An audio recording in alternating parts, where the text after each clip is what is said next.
Come on, everybody, let's start the show. A quick ahoy hoy and away we'll go. Richard's got a minifig and Flynn's got a pin. The gang's all here and it's time to begin.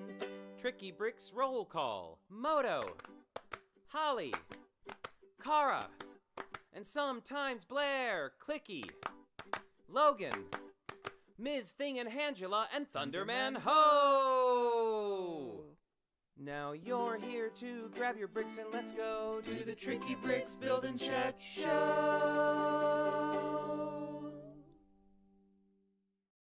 Ahoy, hoy, friends! How's it going? Oh, there we go. And happy International Lego Day! Hooray! Hey, Flynn. Yes. Why is it International Lego Day? Today is International Lego Day because today in 1958, the Lego brick. Oh, now I'm gonna mess it up. Okay, let's start that again. The patent for the Lego brick was approved or turned in or something like that.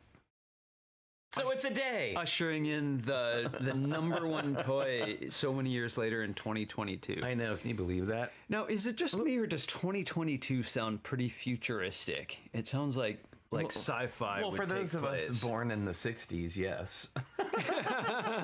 Yeah, I guess, sure. Yeah, absolutely. For people born in 2001, I guess not so much. Well, maybe not. Maybe not. All right. Well, we've got a fun show for you today, including coffee. We do. I have coffee. We have pins. There are dog cookies nearby. We got. Uh-oh. Don't say the DC word. He doesn't know. Well, sort of. He knows that I gotta say that he now knows the phrase, the pause that refreshes. When I say he knows from like across the room. So there you go. What is that mess of colored bricks sitting right there? Oh, it's just a mess of colored bricks. Really? We'll find just out like about. elves stacked them up in the middle of the night. Yes. Thank you, Heather. It's now you can see this is old. It used to be when you would fill the coffee cup up, the Cheshire Cat would disappear, and now he just kind of turns brown. That's fine. It's like I've done that trick so many times. Yeah, I'm only going halfway there. So, golly. Well, let's see. I'm gonna get this thing out of the way. Okay. I'll probably need it later, but I think maybe it's time for pins. Oh, I have a pin. It's time for pins. And also, don't forget that after we do pins, we're going to be saying hi to everybody in the chat. So make sure and give an ahoy hoy or a hi howdy or what have you in the chat so we know that you're here. Uh-oh. Hooded One says it's not Lego Day. Oh, all right. Well, it's good to take a break. Absolutely. Okay, are you ready? Do you got your pin ready? Yeah. I do have my pin ready. Oh, okay. All right, you ready? Yep. Right there, we've got Peter Pan. I love that pin. I have that one too. It's one of my favorites. I have a dog hair stuck to my finger. Well, that'll happen. It's we do live in a house with a dog. And I actually have I have a pin that is a newer pin that Minifig Chick gave me so everybody knows how much I love Figment, right? Who is Figment? An older character, an older Disney character from a ride called Journey into the Imagination, which was at Epcot Center back when Epcot Center first opened. So I've got this coffee cup, and I bet you can imagine why I love this so much. Not just because it's Figment, because you really can't tell it's Figment until you see the little things in the front, but it kind of embodies everything that I love in one pin. So coffee and...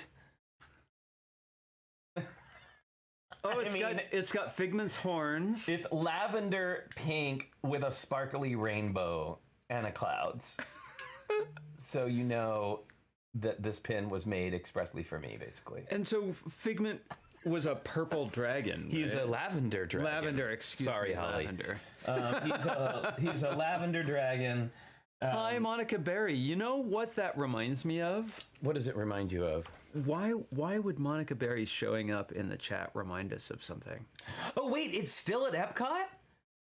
I don't remember it being in Epcot when we were there. We went through it. Oh, but it's like It's different now. It's different now because it used to be.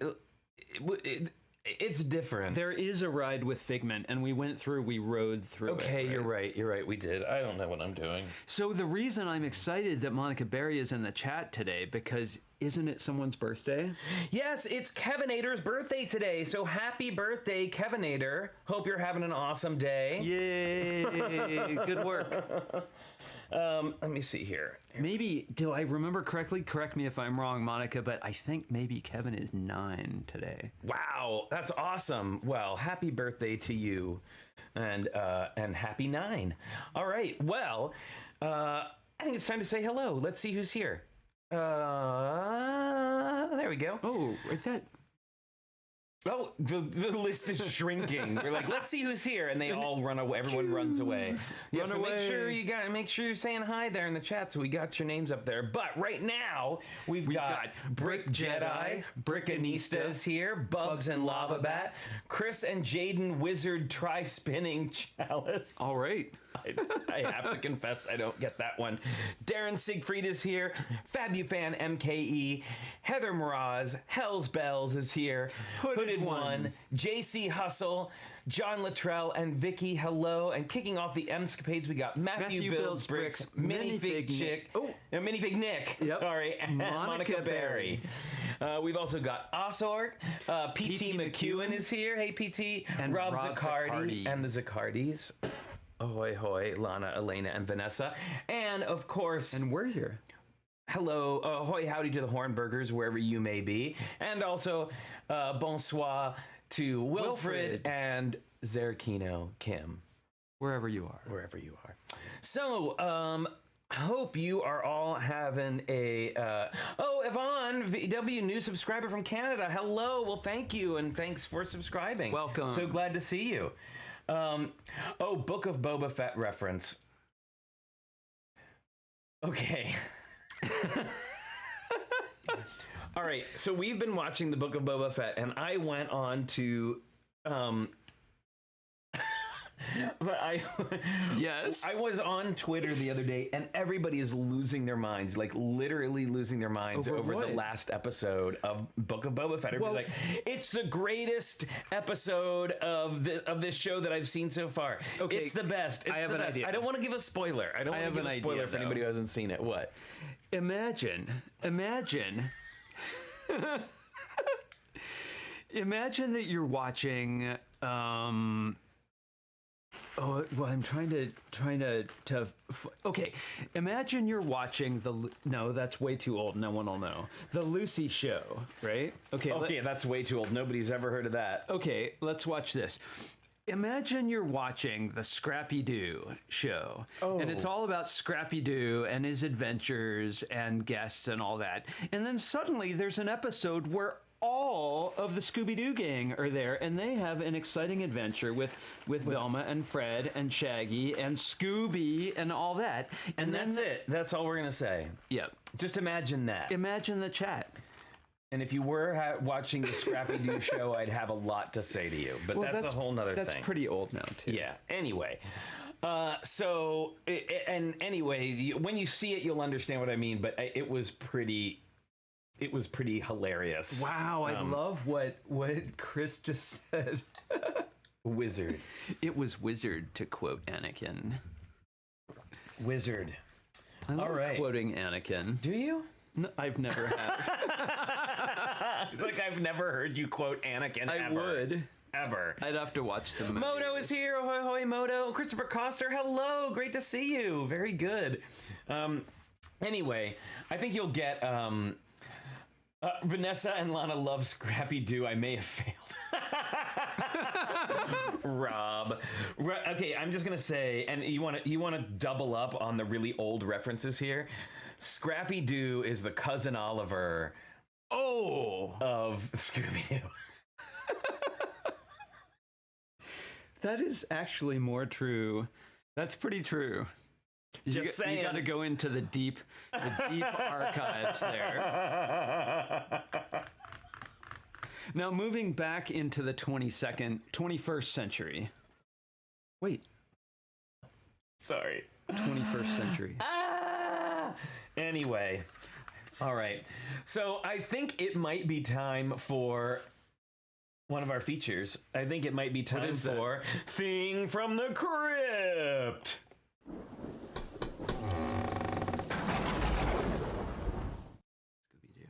Hello, Aubrey. How's it going? Welcome to Thing from the Crypt. You arrived just in time.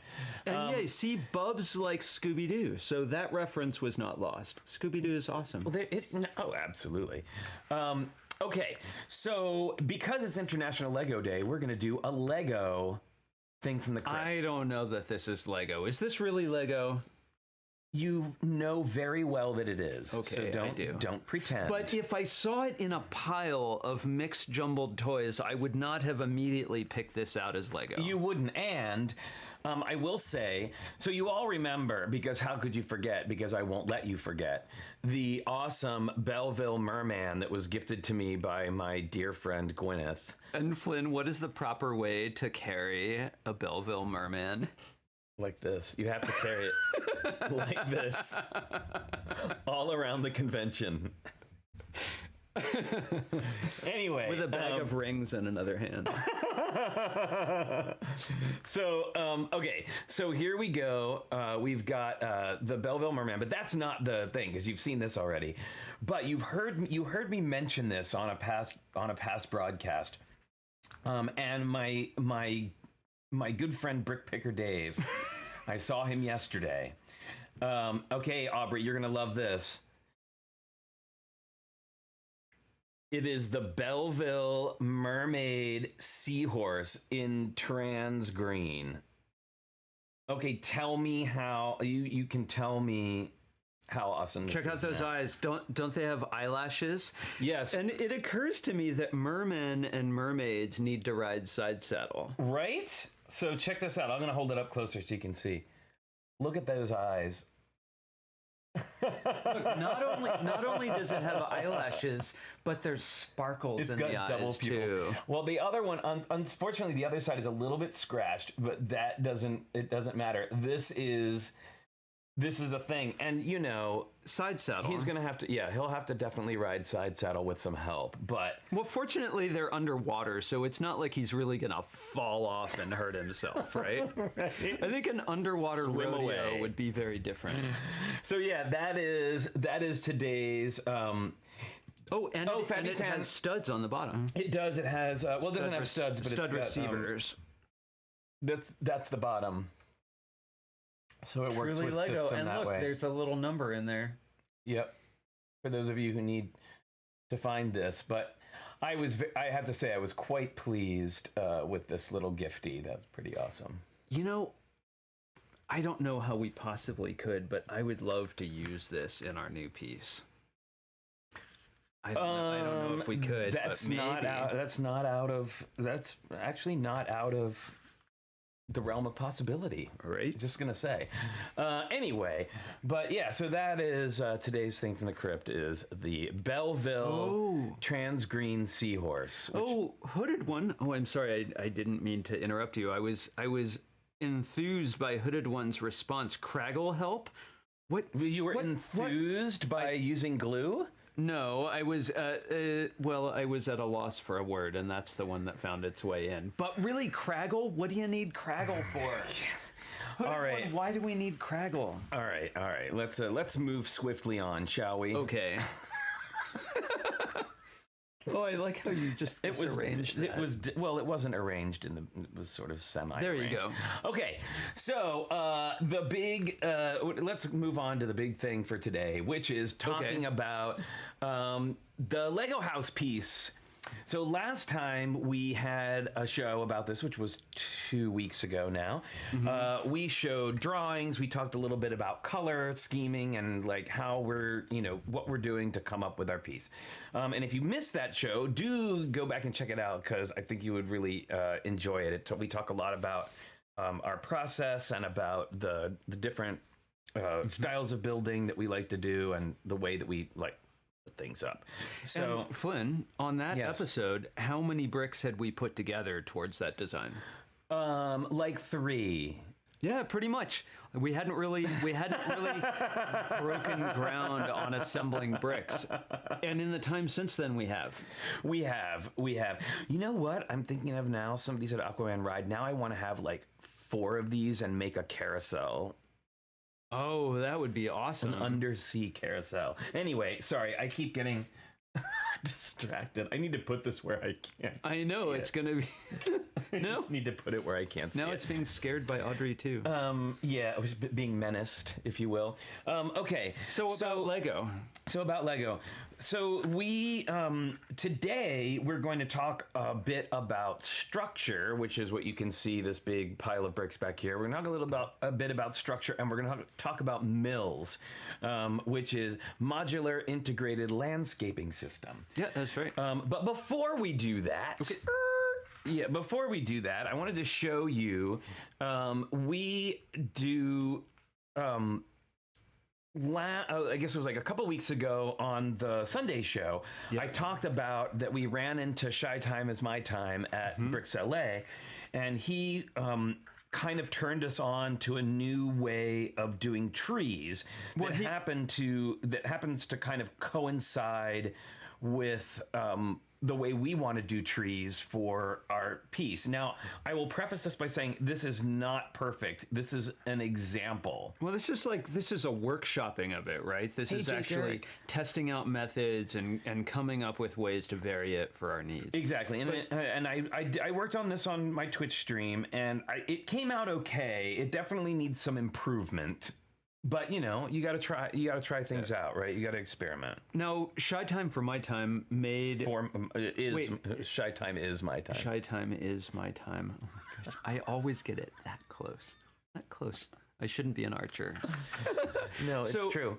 Okay, built a beautiful a really highly detailed military battle, right? A pitched battle. Excitement was happening. The two armies were about to collide, and it was very regimented.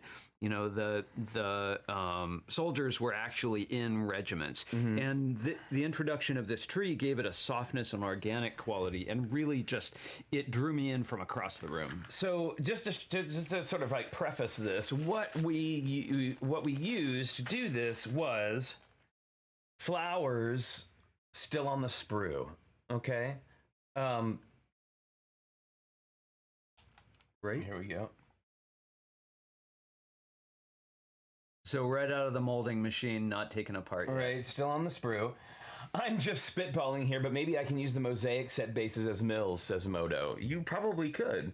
Although that is modified. You'd have to modify them a little bit, but we'll talk about that in a minute. Yep. So we used the flowers still on the sprue and the old school grass piece with that has the stud receiver on the bottom. Okay. So what I did was weave them together. And let me see if I can't get this. So I weaved them together. You can kind of see the inside is super kooky. You sort of almost crocheted with it, right? You created a fabric. Right. So I created a kind of a fabric. Now, I can definitely see, like, I was just kind of randomly putting things together, but I can definitely see we're paying more attention because, of course, with the grasses, they are, there's one longer strand and then two shorter ones, or like stem, right? So you can adjust the shape. Like you can see this one has a little dent in it. You can adjust the shape of it by paying attention to the way that you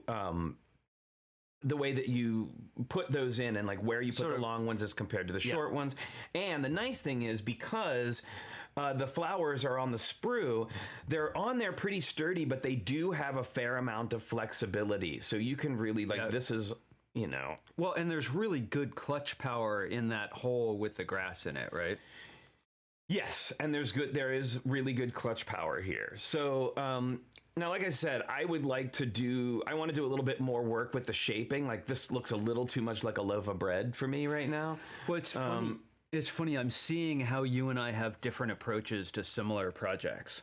Like, how did you How would you describe your method for determining what should go where? You said you sort of felt there wasn't one. I just you felt your way through it, right? I randomly did it. Like, so I started off with like a strip. I just had a strip, and then on almost like a headband. On Twitch, the brilliant Monica Berry was like, "Well, use the like if you want it to start curving in, make sure to use a longer stem and then use the shorter stems on the top." So she gave me a little bit of guidance, but I kind of wanted to show you now. Right now, this is kind of just balanced because I haven't like fully put the things on it yet, but this is kind of what it looks like when it's attached to a tree trunk. Right, and if this tree trunk had a supporting branch that came out, to right now it does not.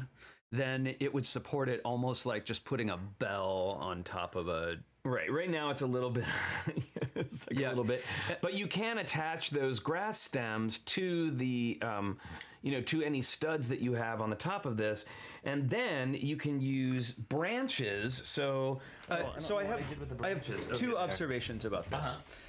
Well, first of all, Shai told us that his trees were supported by one stud. Right. Like they sat on it was like an umbrella sort of arrangement, but there was only actually one stud that was engaged. So it was in system, but just enough. The other thing is I see a big difference between how you think about approaching this and how I do. Right. To me, this seems like knitting or crocheting. So I want to know the algorithm. Is it like knit one, purl two? Is it pick up two branches and then skip one? Well, he does have a video. And how do you take that band and then decrease the way you decreased along the top? Because I think we could do that same kind of reduction around the bottom. Sure. Now, interestingly, so this is how then he shapes the tree. So remember I was showing you how flexible it is, right? So he uses these branches to kind of create the shape that he wants his tree to be. And then we could lock those together with sprouts, right? Right. You could that has a hole in it. Right, exactly. And again, we're just kind of exampling here, but this is how by putting these branches on, then actually, you know what? Let's go to top cam. Thanks, Naomi. Let's do this. Sorry, I know we've got a little bit of... Look, I'm fidgeting. Yeah, no fidgeting at the moment. There we go. And let's zoom in a little bit. So wow, that's like magic. By putting these branches in and locking these in, yeah, Richard wants math. Flynn and I just zhuzh it till it works. Exactly. Well, that is somehow, absolutely true. Somehow we meet in the middle, and you'll see more of that coming up. Right? Yes, yeah. So by adding this number of branches in here, it not only provides support. Hi, Holly. It's great to see you. Hi. Not only does it provide great support, but you can actually create shaping of your tree within here because with that flexibility you can kind of stretch, but of course this is only being held on by one stud. Do we have something to put in that hole there? I don't know. Here, let's cheat. Oh, that won't go all the way in. It'll go in enough. Yeah, that holds it. Okay, good. Locked in. So holding it in. Hey, Mom! Oh, great! That's Chris and Dad are working on the Seinfeld set. I sent my brother Seinfeld set for Christmas. So by doing that and having the branches out, it's still not working. Going to support it. I think rather than using this kind of leafy branch, we need to make rigid inverse arch branches. Well, I think what we just need is the man, this is not going well. I think what we need are the little try one of those. Okay, we can do that. I think there's like a combination of these as well that you can use. Yeah. So by using that'll work, right? No more fragile trees. We've fragile trees. Really fragile trees before. But I think really what we needed to have is that open stud, right? But anyway, then you can kind of balance that. Now it's asymmetrical. And check this out. There's our tree. And when it's with flowers it's involved. fully formed, I think the idea should be like with Fantasia, the inspiration for us, the inspiration of these trees, that it's like there was a wind that was constantly blowing this way, so all of the trees are asymmetrical in one direction. Well, and what I would like to see, much like the picture that we used as an example, was that like the bonsai tree, it had a trunk that curved out this way, and then the tree was very long this way. And then see how there's this reduction here at the top. It gets smaller and smaller in domes. I think we could do exactly that kind of work here at the bottom and reduce that in so it's a little more puffy. Right. But I like the shape that is starting to get, and I think if we can manage to source a bunch of pink, or lavender flowers. I don't think they do. So there's the light pink, and then there's also dark pink. I just need to get on Bricklink and we're on a search for a huge number of those. Yeah. Well, although we just discovered we're not going to have room for a lot of these trees on the model. Right. Like we might have room for like 2. Yeah. And then we'll make some smaller ones. But we'll make we'll make some smaller ones. But anyway, so that was a fun little experiment. Now, as you know, Richard really likes to work on the structural stuffs, and I really like working on the more sort of, I don't know. Well, like on the textures and colors and things like that, details. Right? So I've been working on this, and then Richard has mostly been working on structural stuff, which is what we're going to talk about today. And I've been helping out some in between working on stuff like this. Well, we've talked a lot about silhouette, and we were modeling things yesterday. So do you want to start with the little pieces we used to create this, or do you want to start showing what it is we've created and then break it down? Well, I thought we should start out by talking about MILS. Okay, why do we want... What is MILS? So one of the things that you want to do when you're starting to build a really big piece is it requires structure. That is one of the things we definitely learned when we were building Treasure of the Snake Queen, is getting your structure in soon and quickly. Yeah. Well, not only structure, but with Snake Queen, it came in all these boxes. We would break it down in pieces, and then it would take us about 8 hours at the convention to set it up, and then get all the mechanics working and all of that. So a lesson we learned through version 2 of that is to make everything more modular. Right? We want it to be able to ship to Bill in Denmark and come out in, without too much damage. We need it to be in boxes that are reasonable to ship. And someone has already thought about how to make large pieces modular. Right, and so this, MILS, if you weren't here earlier, stands for Modular Integrated Landscaping System. I should say I took wow, I'm all interrupty today. Yep. Sorry. I was fortunate enough when we went to Bricks LA to take a workshop with Dave Shefsick, specifically, and he works with Brick Nerd, right? Mm-hmm. Specifically about MILS. And we'll show you some of what he designed for the workshop, but that was sort of my introduction. I knew it was a thing, but my mind was open to the possibilities. Well, and what's great about MILS is that it's a standard that then you can. So if you have multiple people working on a large layout, as long as everybody works within the MILS system, all of the pieces are going to fit together. So MILS was created by the Hispa Brick magazine community. I don't know the year that happened, but it's been around for a few years. It's been around for quite a while.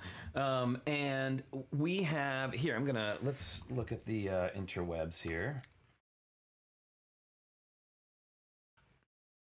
Oh, well, let's shrink that down, shall we? Okay. It's a bit large. I think we may have to. Sorry, I might have to do a little bit of adjusting here. Sorry, everyone. Give me 1 second. No attention to the man behind the curtain. So I know Dave was involved, and I'm sorry, someone please remind me of the name of Dave's lug, but they were involved in a large collaborative zoo display. that was ramped up. So near the viewer, it was very low, and at the back, all of the parts of it, all of the modules of the zoo were very tall. And they used mills as a way to keep everything standardized. So when people were building in faraway places, they would come together and everything would just work. Right. So you can see some samples of mills here. They've done a bunch of different kinds here. Now, this particular one is coming from Avalon.net mills. That's ABELLON.net mills. If one of the mods wants to throw up a link in there, so you can check that out. Yep, and there's a link there to Hispabrick magazine too. So you can see some samples of mills here. They're all based on a 32 by 32 base plate. One of the little skinny ones, not like a standard Lego plate, but a base plate. And so what we're going to see here is the basic mills rules. Now, this is a lot of text, so we don't have to sit here and read all of it. We can kind of riff on that a little bit. Right, exactly. So what this is these are based around modules. So you're creating modules that can be linked together. Now Richard did one for Dave's workshop. So let's take a look at that. Ooh. How did I just manage to do that? I think you have to take this out first. Yeah. Go ahead. Okay. So Now this is a particular one. This isn't the simplest one you could make. This is definitely a road standard plate rather than a regular So mills was designed initially around big train layouts. How do you make everything work? So you can see if you look, on the edge here, and there was a gravity fit piece that just fell out. There's 32 by 32 base plate. Thin base plate. The thin kind. There is a Technic brick with hole. Is the second pair of studs in. And then there's an identifying brick here in the corner, just a 2x2. So let's say you make 6 modules and you bring it for your holiday train layout. You can label all of yours with a green brick here, or 3 like the plates. Ones that touch. So if you have a second one that has a green brick there, then that's the 2 pieces that go together, right? Yeah, well, it's to identify not only placement of it, but also, let's say you have 40 contributors. You know that green, pink in the plates here making up this 2x2 brick belong to Richard. Oh, very good. Right? So looking at it this way, you've got a road which is actually sideways built. Right. And it's super cool. It sets in just like gravity-wise. It's all sideways built. And you can do the same with a stream. You could do like a forest path. And we'll have to put that in. Now, one thing that I wanted to note, I know you mentioned, so there's this storm drain here. Yeah. Right? And I popped that piece out. I'm not sure what happened. What I love about this is on the edge of this road plate, there's this double cheese wedge on here. Yep. And it fits into this little hole. So that way it keeps the road plate from sliding out, which I think is just really, really clever. And a couple of nice things that Dave did in his design here is not only can you get this really thin detail because you're dealing with the side of a plate there for the center line down the road, but he introduced these Palisades bricks, in here for texture, logs, as some people call them. Yep. And then will you bring up the mills website again? So you can see there's a raised road there down on the lower right, but you can also recess into the mills plate. You see upper second from the left there, they've recessed the river in. And then if you go back to this again, I'm sorry, we're popping around a lot. So if you wanted to, rather than building sideways here, since since this part is a brick and 2 plates high, you could build everything a brick and 2 plates high except down here in the middle. And if you use a blue base plate, then that could be the base of your water and put maybe trans pieces on top of that. But you can really dig in. Just a few plates would make a big difference. Yeah, I love the way that looks, because that's something like, I wish this was something we had known about or thought about when we did Snake Queen, because we definitely had that, like, how do we dig out and we ended up having to build up when we could have just dug down in the first place, to have a water feature that looked like it had some depth to it. Yeah, it's almost like Minecraft kind of building. Right. So this poses a challenge for us. Sorry, you could put it back in if you want. See how we build together?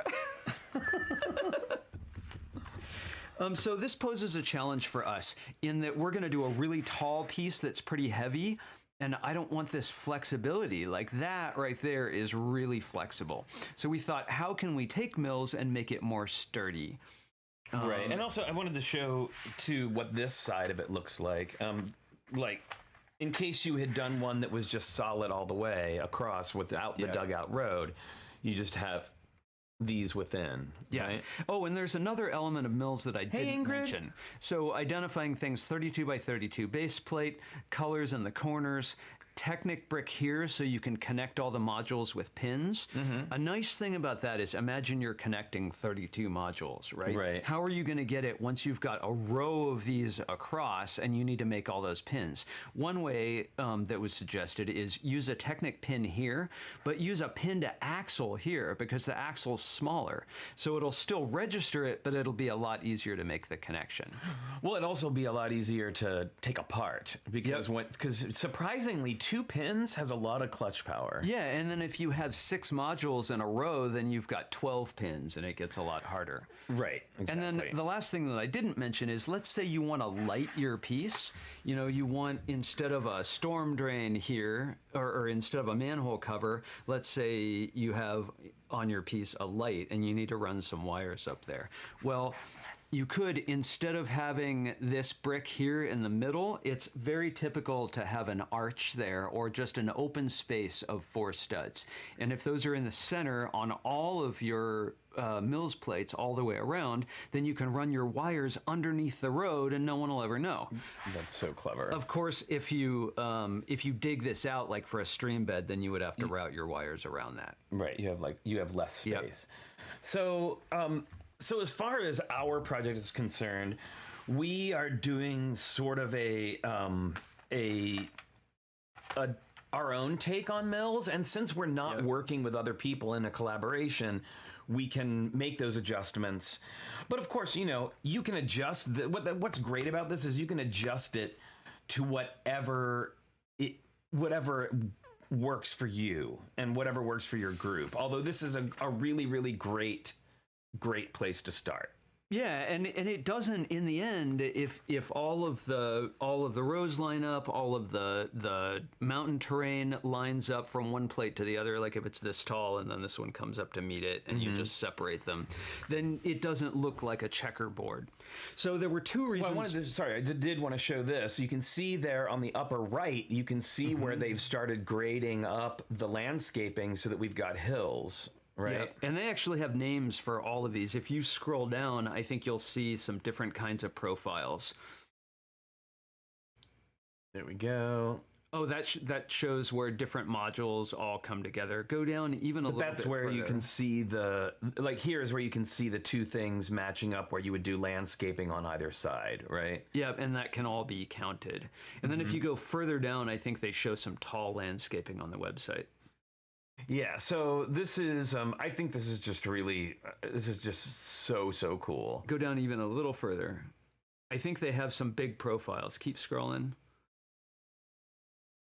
There's a Mills module with river. That shows it sideways there. They have a standard for rivers, which is 2 plates high. You've got your base plate, and then blue or green colored under the water, and then translucent on top of that. I love this shore is just...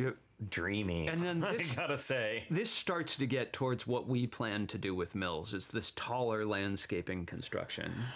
So this is a really detailed, like, we're not going to go too much further into detail on mills, but you can absolutely, okay, sorry, go ahead. No, you can absolutely what? No, we go to this website, and if somebody, again, wants to post this up in the chat, that would be awesome, because I, for whatever reason, don't have the ability to do that, but it's abalon.net/mills/ and then you've got it is HISPA brick approved, apparently. So there you go. Yep. This is like the source. Well, and the reason for these 9 options here is HISPA brick has determined that their tallest mountain is only going to be so many bricks high. So the top of those pink peaks there are as tall as you can get. But you can see there's 9 different options for how to combine terrain, and then you can modify those as you go. Yeah. So again, you can go definitely check this out. If any of the mods can throw that link up, that would be awesome. If not, I can try and bring it up here. Let me see if I can do this. And I'm just gonna, while you're doing that, I'm gonna get an arch. An arch? Yes, I'm gonna get. What did I do with it? I had out here. So let me see here. I'm gonna go ahead and put this link up into the chat. I think I can do that. Yeah, here we go. Ooh, is that fun? I don't know. Let's see. Oh, yeah. I think everyone is clever enough to imagine an arch, so I'll show this version. Okay. There you go. Oh, all right. There, I just posted it in the chat. You should be able to see. It didn't show up, Holly. I don't know why, but I just put it in, and it doesn't seem to be showing up. There we go. No. There is that link to the mills. Now, also it says, I've wanted to use mills for my winter village to make it easier to set up every year, but it is a little too expensive. It is. It does take quite a few bricks. Well, yeah, I mean, to build, so each one of what would just be a standard base plate is now, that tall. And if this was a completely filled mills plate, you'd have a lot of bricks underneath that surface. In this case, it was cut out. Right. But yeah, it's brick and plate intensive. Definitely. Okay, so to make this more towards our particular project, we wanted to have something that has an uneven edge. We don't want a square edge. Yep. And this is great for train layouts and stuff where you don't mind so much having a square edge. Well, but where it's going to sit on tables and people are going to walk by. Right. But so for me anyway, and because I'm just really this way, is that if you start trying to bring this out, you can't use the bottom base plate. Because it's not in system. Because it's not in system. It's too thin. And unless you're going to cut these base plates, then you kind of don't have that option. Otherwise, you're going to have a bunch of bricks that are kind of sitting slightly above the table, and that would drive me bananas. Or be a millimeter lower and just sitting there not connected. Right. So for that reason, and because we want very, very sturdy modules, what do we do? We're going to do something slightly different, which we're going to tell you about after this message, which is this message from our sponsor. For the message from our sponsor, it is time for the pause that refreshes. That's right, everybody. It's time for Logan Cookie Time.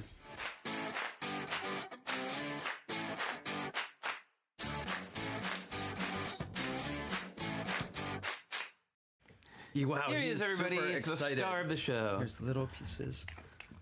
I know. The stinky star of the show. Everyone. Say hi. I don't know if you can see the green stink lines coming off of him right now. He's a stinky dog, right? He's getting a bath this weekend. Good catch, Logan. What a good boy. Okay, here. He knows there's another one up there. He's not going to leave. He's not going to make his exit. Get one more. Say hi to everyone again. I love how he just does all those paw movements all on its own. I know, he's not being puppeteered at all. All right, everybody. That has been Logan Cookie Time.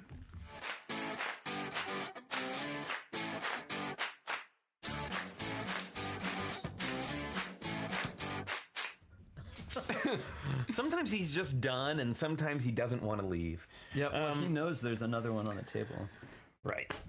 So I will say we are fortunate enough to. Have Studs Will Travel is asking, what does pin to axle mean? Oh, so why don't we grab one of those so we can show you what a pin to axle is. A pin to axle is a Technic piece that has literally what it sounds like. It's got a pin on one side and an axle on the other side. Well, they may not know what a Lego axle is either. Right. So in order to show an axle, and I got the wrong thing. So this is. Here, I'll show a gray one because you can see the detail. So that's an axle, right? That has the sort of square, like a plus sign on it, right? Like that. Okay, and here is a pin to pin, which is normally... Yeah, this is a regular pin. Like, everybody knows those, I think. You can see, like, here, this is going to connect to another module with 2 pins. And then we've got a pin to axle, which looks like this. So you can see there's a pin on one side and an axle on the other. And the thing is, the axle doesn't have the clutch power that the pin does, because you can see that pin has a little lip on it. And it makes it much easier. I'm sure you've seen the 1x2 bricks with a little plus sign in them. And then you can insert... That'll still insert inside the pinhole and register it, or you could use an axle brick as well if you wanted it to be kind of tighter. So if you do like this, then there's a little less clutch power and it's easier to register. Right. Okay. That is the magic of the pin axle. It's harder to get out. It's harder to get out. All right. So that is that's kind of the MILS standard, right? It's a deep topic. It is very deep, and we are going to move on from that now and talk about what we're doing. So, in order to sort of adjust this to suit what we're doing, is we've decided to do a smaller size. And now this is the size that people use for Micropolis. This is like the Micropolis MILS. I want to correct that just a little bit, or redirect that. We are still using modules that are 32 by 32 or bigger, but because plates, we want to use a plate on the bottom to make it sturdy and so that we can extend the edge and round it off. The largest plate that's available that we know of is a 16 by 16. Right. So we're going to make our full 32 by 32 or larger modules out of 16 by 16 plates. So as you can see, this is pretty brick intensive, right? Like there's a lot of bricks in here. And the reason that you need all these bricks is because even though, this plate seems very sturdy, if we didn't have all these middle bricks, you would end up with a little bit of, bounce in the middle. Well, and then it's really sad when you're trying to make those connections and do really tall stuff. The one thing I don't have in this example here is a 1x4 arch, right? To go in there for your cable. But if you don't have an arch, you can just leave an opening. And you can see I left an opening all the way through for wires to be able to get through.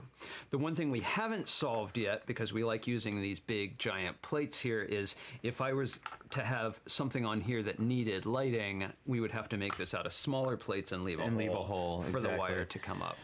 So Ivan asked, can you use a 1x2 Technic brick with 2 pinholes for connecting modular buildings? The answer is yes and no. So the ones that come with Lego, standard have the 1x1 with the 1 hole. Now the thing about the 1x2 with the 2 holes is that they are here and here. So yes, you can use them, but it would mean that all of your buildings would have to have that same 1x2 brick. So if you're building your own modulars, you can absolutely use the one with 2 holes. It doesn't, you could even, if you really wanted to go crazy, you could use a whole brick with 4 holes, 6 holes, 8 holes, whatever, as long as you're using that same brick in every single building so that the holes match. And as long as 2 years later, when you want to take your module and put it in with your lugs, rest of the pieces that are in standard mills, you understand that you might have to change that to go with other more standardized things. So for me personally, I'm trying to stick closely with the standard, right? With our modifications, right? So Lumberjack says someone in our lug started using the plates from the mosaics for mills plating. Now I know that Moto mentioned that earlier, but here's the thing. Those are very expensive. That's true. Those pieces are very, very expensive. It has one other drawback, but if you're not doing lighting, it wouldn't matter. If you're doing lighting, you wouldn't be able to run your wires through those plates, I think. I think they have solid molding on the bottom that wouldn't allow it. But as far as like having a 16 by 16 sturdy piece that can connect with Technic, I think if you can afford it, yeah, that's maybe great. for lug bulk or something like that. Well, and I mean, and the other thing too is like for us, we have a pretty sizable collection. So we are we're lucky to be able to kind of pull a lot of these things, but we're still having to get things from like from a Bricks and Minifigs or something like that, where you can go buy bulk brick.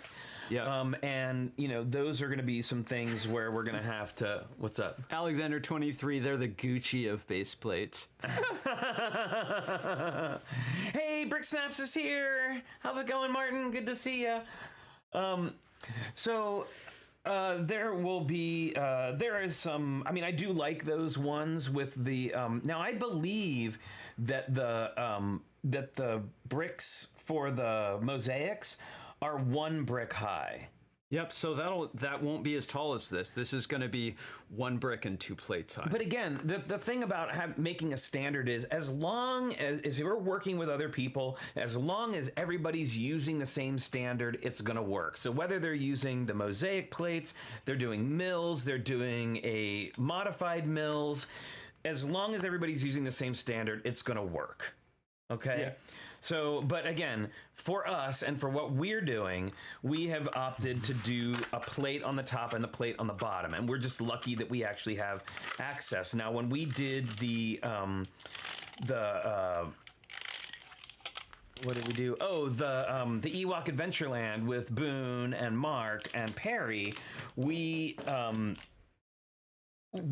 bought a ton of 16 by 16 plates to use for our big sign, because we needed to cover a lot of work quickly. So let's. I have one quick observation to make. Yes. While you're getting that. Yes. You might have heard us mention when we came back from doing Ewok Adventureland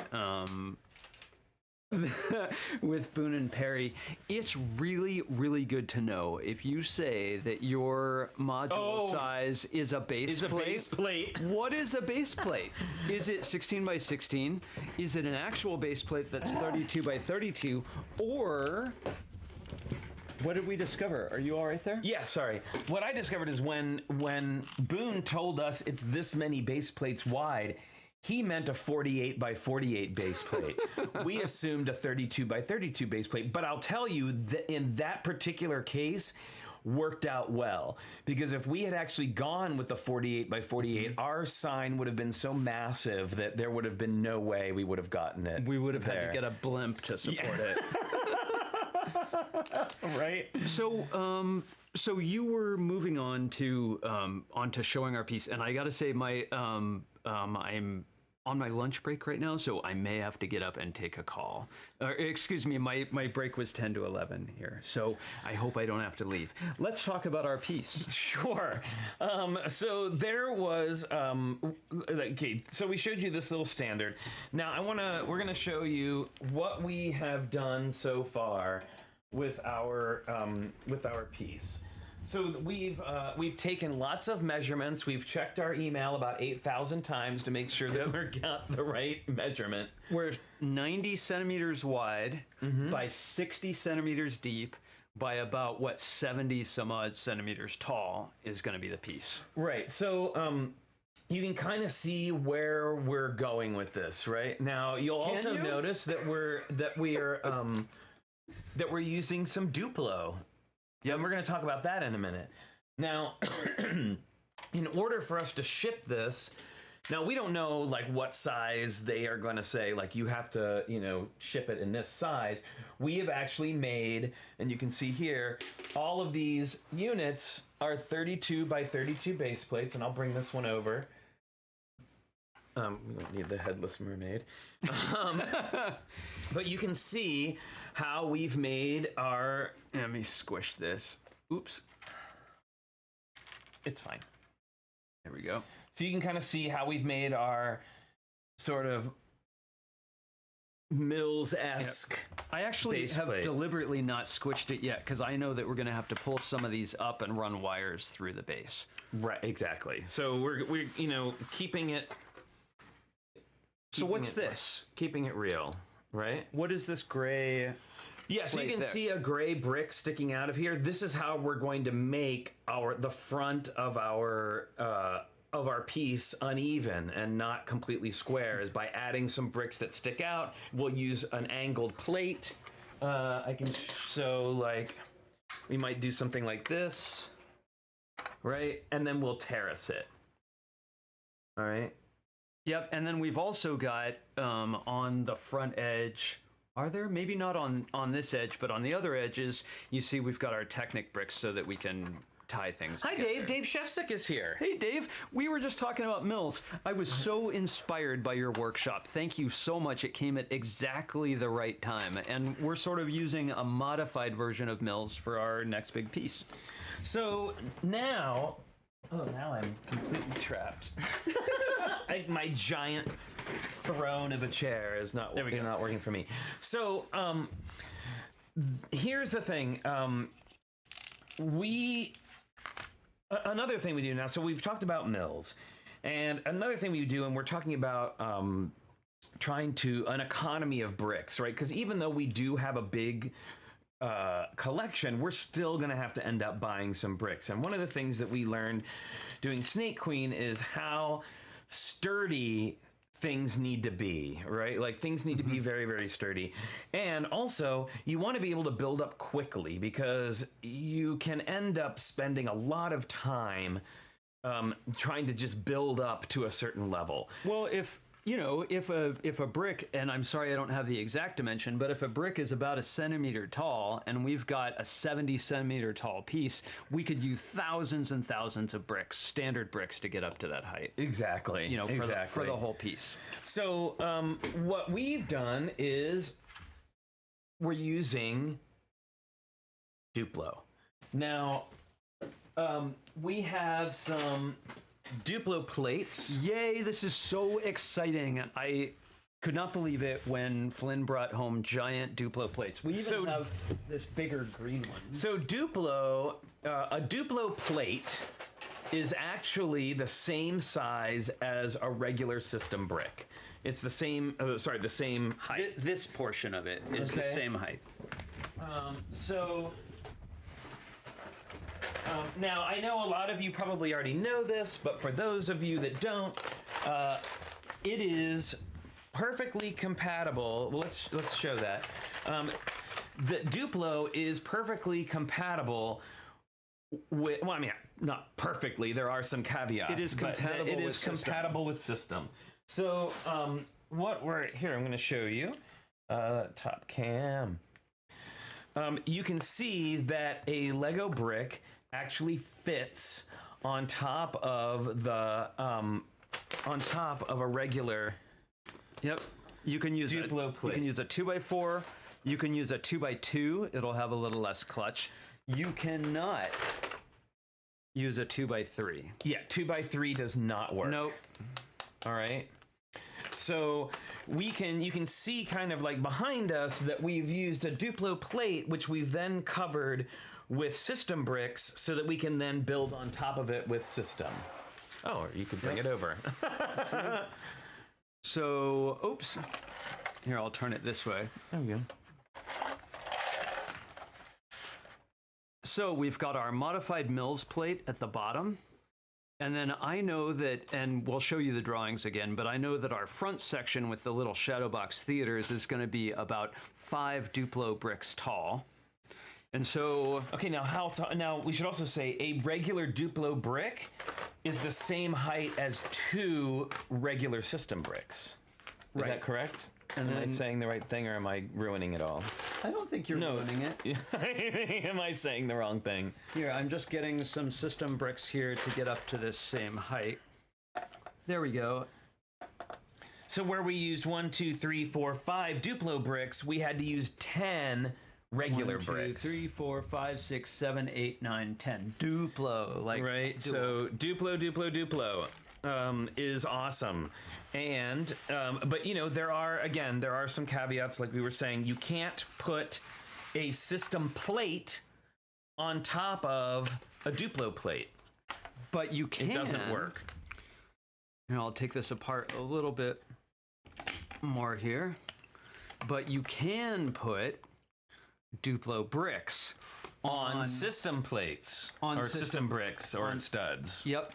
And it fits just fine. And it's got pretty decent clutch power. I mean, it's not like as good as you would get from, you know, brick to brick, but...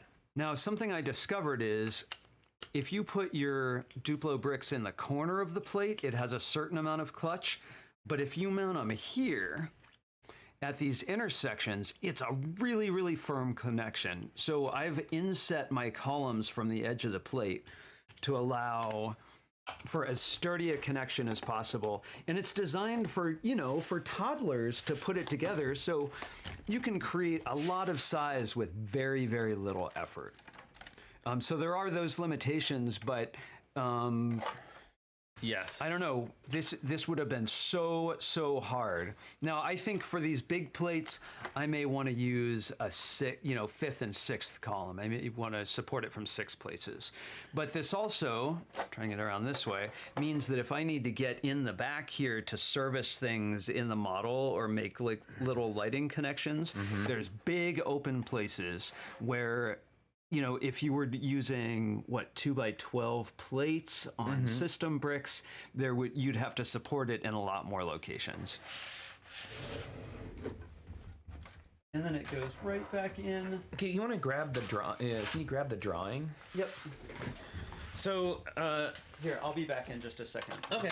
So just to kind of show you where we're at here. Yeah, I'd like to see the relationship between these chunky Duplo bricks and what we're going to do with them. Okay, so I'm going to bring this up, and I'm going to bring the brightness down a little bit, so hopefully you can see it a little better.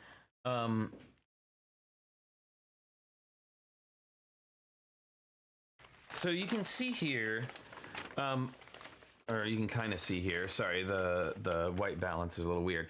So you can see here that we've got this volcano that's going to eventually turn into Mount Olympus.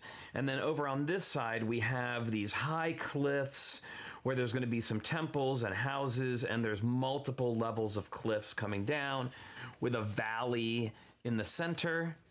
And then here you can see our 3 little sort of cave entrances. You should hide some Duplo figures in the caves before you close it up, so only you know that they're there. Totally. So you can kind of see now where we're going, hopefully, with this shape. So volcano here, cliffs here. Let me point out a couple of things about this. Okay, and we have to hold it this way. Yeah, the cliff is, turn it just a little bit. I don't know if you can see on this or not, but the cliff is asymmetrical. It sticks out further over the water here than it does here. So the nice thing about having that Duplo plate is it's so big we can cantilever it out a little bit without it becoming too flexible. The other thing I want to point out is the way we established our ground level for the Duplo plates, why we made all of those parts that tall, is because all of these theaters underneath require that much height. And behind these 3 theater spaces would be just dead space otherwise. Awesome. All right. So another thing that we've done in creating the MILS base and the DUPLO on top of it is the DUPLO is much smaller than the final features are going to be because we don't want to see any of it. Because we want to terrace. So you can see here's our volcano, right? Like the bases of our volcano. And then Olympus will be built on top of this, and we'll have a nice sturdy platform to build on. Right. And here's the basis of our cliffs. And they may end up being a little taller, but right now this kind of gives us a shape to go on, a silhouette. Here's our valley, and because we've put system bricks on top of our DUPLO bricks, we have this really big, sturdy, flat area to build on, without having to do a lot of weak stuff. It's starting off from a really strong base. Okay. So Jesus Kong 333 says, I know it's off topic, but what's the preferred way to light a mock? What brand? How do you approach it? I have zero experience. Well, Jesus Kong 333, we actually did a whole video about lighting a mock. Yep. And if one of our mods is kind enough, they might be able to find that for you. Now, Dave says, I've had to reinforce DUPLO columns with system bricks after a display being transported was in a car that hit the brakes and the DUPLO columns collapsed. Yeah, I'm worried about that exact thing, so I might hedge my bets.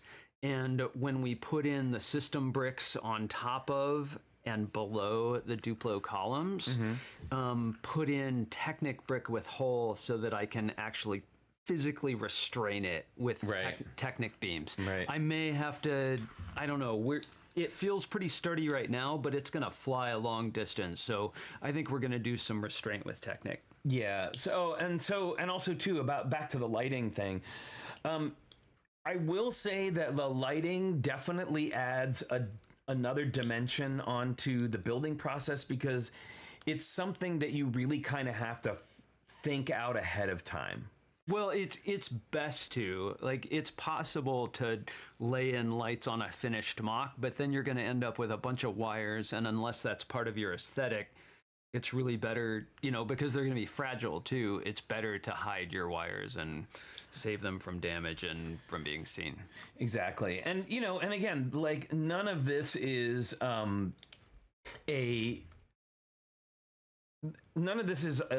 perfect thing. And this method may not work for you or for what you're doing. This just happens to be the method we're using to progress our piece in a quick way. When I'm referring to the DUPLO now. Yeah. And we, the clutch isn't the greatest on the things, but man, it really is great for filler and just really helps you get big quickly. And also, I believe it reduces the weight a little bit because you're not using those solid bricks. We are going to have one other advantage here. The whole back of the piece up to the height of above Olympus and where the god mosaics are, god and goddess mosaics up at the top, is going to be a cyc. It's going to be like a back wall. What's a cyc? A cyc is a cyclorama. If you've seen a concert that has like a blue glow behind everything, if you've seen a dance show, so it's basically a big curtain, right? Yeah, like a taut curtain. Sometimes flat, sometimes curved. It's the background that allows you to project sky, or you can have a painting. So what we're going to have is a mosaic of a sunset with Apollo flying over and clouds. So that gives us a sturdy system brick structure that'll be behind the whole thing, and we can lock our model into that back wall at various points. Right. And at least that's the plan. No, I mean, we've talked a lot about how to create that big structure, and like Dave says, there is a certain amount of fixing that structure that needs to happen as well.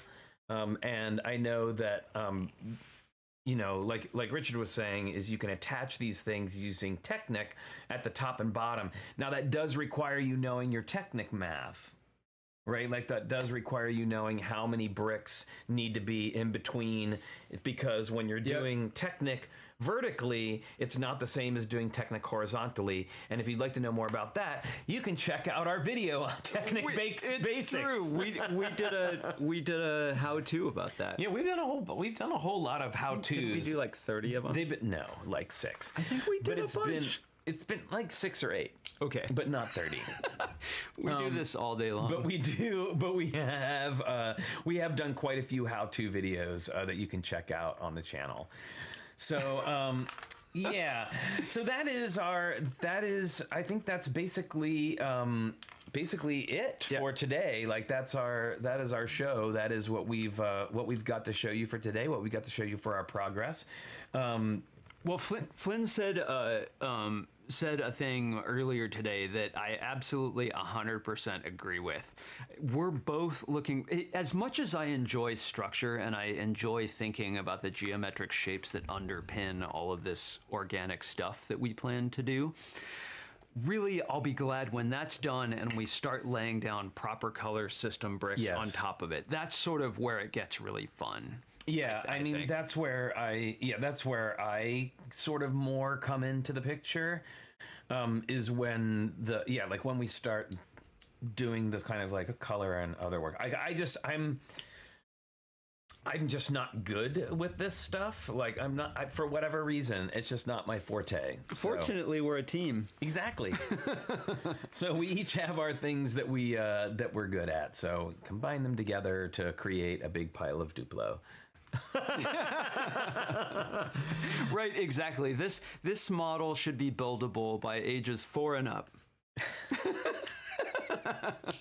I hope not. Otherwise, we're in trouble. No, so thank you to Hispabricks and Dave Shefsick, and also another website, L Gauge, that gave us some really, really awesome ideas for mills. And I think if you're doing big collaborative pieces, you might want to look into it. Right, or if you're making a big piece yourself that needs to be, modular.